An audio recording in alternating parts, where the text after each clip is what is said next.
सरस्वती जी और उनकी बहू रश्मि के बीच एक दिन बहस छिड़ जाती है। आखिर किसका काम ज्यादा आसान है, बहू का या सास का? माँ जी, सास को काम ही क्या है, आपके सारे काम उंगलियों पे तो हो जाते हैं। कुछ भी। हाँ, हिसाब तो उंगलियों पे ही हो जाता है ना। अरे बेटा, ऐसा सिर्फ अभी लगता है। जो मुझे करना पड़ता है ना, वो तुझे करना पड़े तो समझ आएगा कि असली काम का पहाड़ कैसा होता है।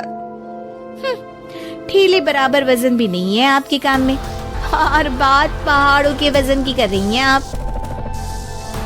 तू ऐसा करती ही क्या है घर में बेटा, ये तो बता मुझे। मैं थोड़ी ना कुछ करती हूँ, सब जादू से हो रहा है इस घर में। अरे एक दिन मेरा काम करोगी तो समझ आएगा। Okay okay, shut up. कल से मैं घर के काम करूंगी और तू मेरी जगह हर चीज का हिसाब रखना, ठीक है? ठीक है, ये भी कर लेते हैं। ये सास बहू की डील के बारे में रश्मि के पति अमन को नहीं पता था और न ही अमन के पिताजी सुरेश जी को। पर गेहूं के साथ साथ जैसे घुन भी पिस जाता है, ये दोनों भी पिसने वाले थे। सुबह अमन उठकर रेडी होता है ऑफिस जाने के लिए, तो पता है उसके कपड़े नहीं निकले हुए हैं। अरे रश्मि, तुमने मेरे कपड़े नहीं निकाले?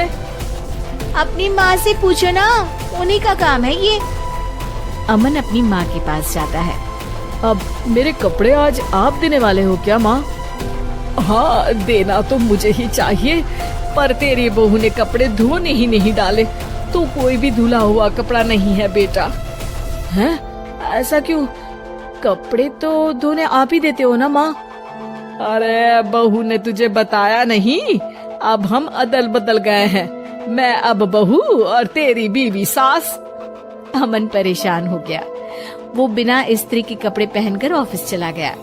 सरस्वती जी अपने घुटने के दर्द के कारण झुककर घर साफ नहीं कर पा रही थी और ना ही खाना बनाना याद रख पाई।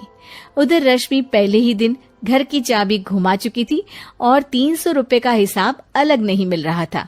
पर दोनों का ही घमंड कैलाश पर्वत से भी बड़ा था और दोनों ही खेमे एक दूसरे की बात मानने को बिल्कुल तैयार नहीं थे। शाम को जब सुरेश जी और अमन खाना खाने बैठते हैं, तो सरस्वती जी उनके सामने गाजर और पपीते लाकर रख देती हैं। अरे माँ, ये क्या है? ख्याली पुलाव के साथ सलाद। माँ जी खाना बनाना भूल गई लगता है।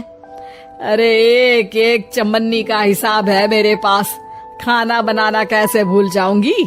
ये तो मैंने पढ़ा था कि फल फ्रूट खाने से सेहत अच्छी रहती है, इसीलिए ये ले, एक फल खा ले। रात को सुरेश जी और अमन अपनी मीटिंग बिठाते हैं अकेले में। बाबूजी, इनकी लड़ाई के कारण ना हमें ठीक से खाना मिल रहा है, उल्टा घर के सारे काम रुक गए हैं। हाँ बेटा, 2 भैंसों की लड़ाई में बेचारे खेत के पौधों का भी नुकसान हो रहा है। पर पापा, क्या बताऊँ आपको, मैंने माँ को इस महीने की 2 तारीख को बिजली के बिल के पैसे दिए थे। आज बिल भरने के लिए मांगने गया तो पता चला कि रश्मि उन पैसों से गैस सिलेंडर ले आई। अच्छा, तो सिलेंडर के पैसों का क्या हुआ? अब सिलेंडर के तो कोई पैसे नहीं थे बाबूजी, हमारे घर पर गैस की पाइपलाइन लगी है ना। बेटा, इन दोनों का कुछ करना पड़ेगा, नहीं तो अपने घमंड के चक्कर में पूरा घर बर्बाद कर डालेंगी ये दोनों। अमन और सुरेश जी काफी सोच विचार के बाद एक निष्कर्ष पर पहुंचते हैं।